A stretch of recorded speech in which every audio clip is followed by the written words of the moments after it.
Hi everyone! Welcome back to my YouTube channel. For today's video is i-share ko sa inyo kung paano ako nag-facial dito sa bahay. But before anything else, if bago ka pa lang dito sa channel ko, don't forget to subscribe to my channel, click on the notification bell para updated ka kung upload na videos ko.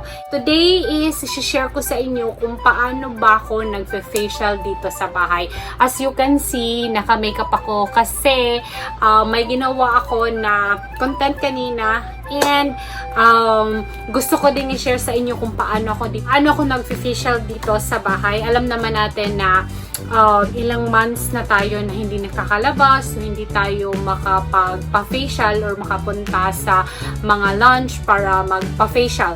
So ngayon is gagawin natin siya dito sa bahay. May mga products ako na i-share din sa inyo na ginagamit ko. So let's hop into the video and let's get started, guys. So first na ginagawa ko para matanggal yung makeup ko sa face is nagdo-double cleanse ako. So first na ginagamit ko is itong cleansing balm from Luxe Organix. Ganito siya. Lemon yung pinili ko. Dalawang variant to. May lemon tsaka yung pink isa. Pero yung ginagamit ko is itong lemon. Kailangan ko kasing gumamit nitong cleansing balm, guys, para matanggal talaga yung mga makeup ko sa face bago ako mag-wash. Ayan. Kasi natatanggal nito yung mga mascara. Mas natatanggal niya fast yung makeup ko. Ayan siya. So, kailangan nating mag-double cleanse para mas malinis talaga yung face natin and walang matira na makeup.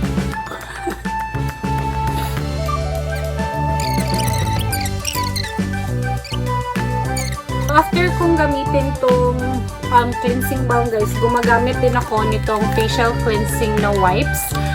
Yung ginagamit ko is itong facial cleansing wipes from Watson for sensitive skin.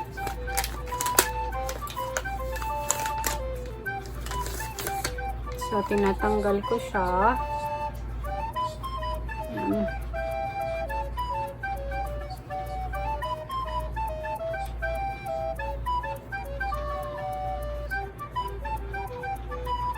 So, makikita nyo na yung bare face ko, guys, na maraming tigidong. Kaya nagpe-facial din ako dito sa bahay, guys, para matanggal yung mga blackheads, whiteheads. Kasi yung blackheads tsaka whiteheads ko nagkakos siya ng maging pimples. Kaya sinisiguro ko talaga na malinis yung face ko. And makapag-facial ako like 2 times a week or once a week. Tanggal na yung makeup ko sa mukha, guys, pati yung lipstick ko. At least yung mascara ko is natanggal na din. Move ko na yung makeup ko sa face ko and next naman na gagawin ko is nag-wash na ako ng face. I have water here, guys, and sponge. So yung sponge is binabasa ko lang siya. And then, you know, ganyan. So, yan yung ginagawa ko. Para matanggal pa yung mga natira na makeup. So, yan. So, you can see, hindi ko alam kung kita ba. So, yan. And then, next is, gagamit na ako nitong facial wash ng Luxe Organic na AHA Miracle Solution Cleanser. Maganda to, guys, especially if ma-pimples or ma-acne ka. Maganda to. Ayan. Lilinis ko lang yung face ko para matanggal talaga lahat ng makeup na ginamit ko. Ayan, mas malinis yung mukha ko.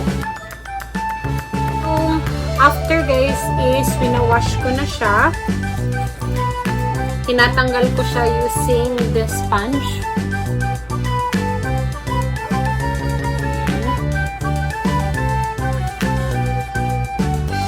akong nag-wash ng face ko, guys. And sobrang linis na ng face ko ngayon. So, yan. So, next na naman na ginagawa ko, guys, is exfoliate ako. And yung ginagamit ko na pang-exfoliate is itong The Ordinary na AHA, BHA na peeling solution. So, may two kinds tayo ng pag-exfoliate, guys. Yung physical exfoliation and yung chemical exfoliation. So, yung physical exfoliation is yung mga scrub na may mga beads. If familiar kayo with St. Ives, yun yung mga klase ng physical na exfoliator. And itong The Ordinary na HA/BHA na peeling solution is a chemical na exfoliator. So, ito yung ginagamit ko sa face ko. Ako sanay, guys, na gumamit ng physical exfoliator kasi mas nagpipimples ako. Baka kasi mas nadadamage niya yung face ko. And sensitive kasi yung face ko. Kaya, hindi ako gumagamit ng physical exfoliator. Before, nakagamit ako and napansin ko na mas dumadami yung pimples ko. Kaya, in-stop ko na siya. And humanap ako ng chemical na exfoliator. May marami namang chemical exfoliator sa market, guys. Humanap lang kayo, may mga murang exfoliator. So, ito yung ginagamit ko. And itong The Ordinary na HA/BHA, ginagamit ko lang siya once or twice a week. So, yan. Pag gagamit ka nitong The Ordinary, guys, is kailangan hindi siya mag-exceed ng 10 minutes sa face mo. Kailangan mo agad siyang i-wash. Ang kagandahan dito, dito sa The Ordinary, guys, if may pimples ako, nagda-dry up agad siya. So, may mafe-feel ka lang, guys, na tingling sensation. Tingling. Pero, carry naman, guys. Kailangan mo lang ng small amount dito and then spread mo na lang sa face mo. So, i-leave ko lang siya, guys, ng 10 minutes sa face ko and I'll be back! A few moments later. Guys, 10 minutes na. So, kailangan na natin tanggalin yung exfoliator na linagay natin sa face natin. Ayan. Ito pa rin yung gagamitin ko, yung sponge. Guys, natanggal ko na yung linagay ko na exfoliator sa face ko. So, next naman na gagawin natin is steam na natin yung face natin for 10 to 15 minutes para mag-open yung pores natin. And mas madali nating ma-extract yung mga blackheads and whiteheads. So, yung gagamitin ko na facial steamer, guys, is ito. Nabili ko lang to sa Shopee. May unboxing ako na ginawa dito. I'll put the link below para makapag-purchase din kayo if gusto nyo magkaroon ng facial steamer sa bahay. So, this one. So, wait lang natin siya, guys, kasi kumukulo pa siya para makapag-steam tayo. Guys, kumukulo na siya and lumalabas na yung usok niya. So, i-steam ko lang yung face ko for 10 to 15 minutes, guys. A few moments later. So, guys, it's been 15 minutes and tapos ko nang na-steam yung face ko. Na gagawin natin is mag-extract na tayo ng mga whiteheads at blackheads sa face ko. So, yung gagamitin ko na tool is ito. So, ito yung gagamitin ko na pang-extract. And gagamit lang din ako ng mirror para mas makita ko and makuha ko yung mga whiteheads at blackheads dito sa face ko. So, start na tayo, guys. Magsa-start ako dito sa my nose area ko. Tingnan nyo, guys. Hindi ko alam kung kita ba. Yan.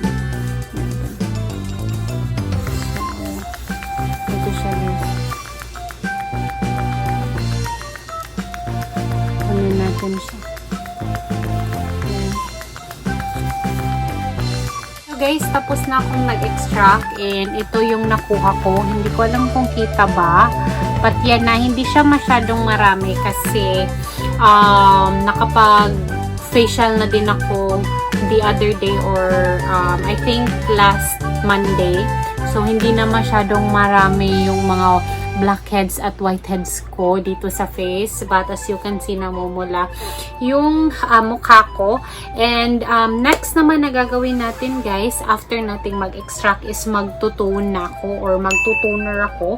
And yung toner na ginagamit ko, alam nyo naman palagi nyo tong nakikita. Ito yung Luxe Organix na Whitening Repair Essence na toner na may niacinamide and licorice extract. Yung ginagamit ko guys kasi alam nyo naman na mapimples talaga yung face ko and kailangan ko talaga nung mga ng product na may niacinamide. So magtutone na tayo guys. Ayan. Para mag-close din yung pores natin kasi kanina nag-steam tayo and na-open yung mga pores natin. So, i-close na natin siya. After kong mag-toner guys is naglalagay na kaagad ako ng serum. And yung serum na ginagamit ko is itong Luxe Organic na Miracle Repair Serum with niacinamide 2%. So, ito yung ginagamit ko. So, may dropper siya. And wala na siyang masyadong laman. So, ganito siya guys. Lagay ko siya sa face ko. Tap lang. Para mas best and mas na-absorb talaga ng face ko yung serum. Guys, kasi water-based siya and mas madali siyang na-absorb sa face mo.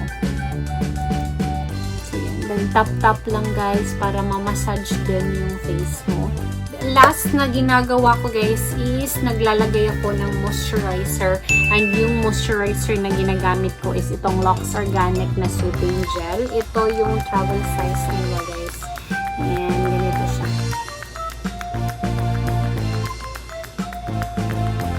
Para ma-lock in talaga yung mga linagay natin sa face natin and then ma-absorb ng skin and ma-close din yung pores.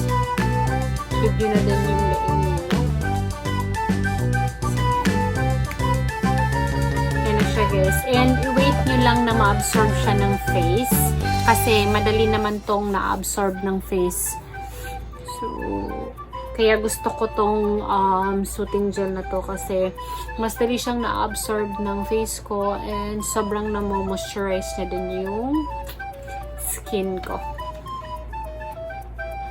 So, yan. Ginagawa ko pag may active pimples ako guys, kagaya nito, gumagamit ako nitong Belo na Acne Pure na pimple gel para mas madaling mag-flatten and mas madaling mag-dry pimples ko.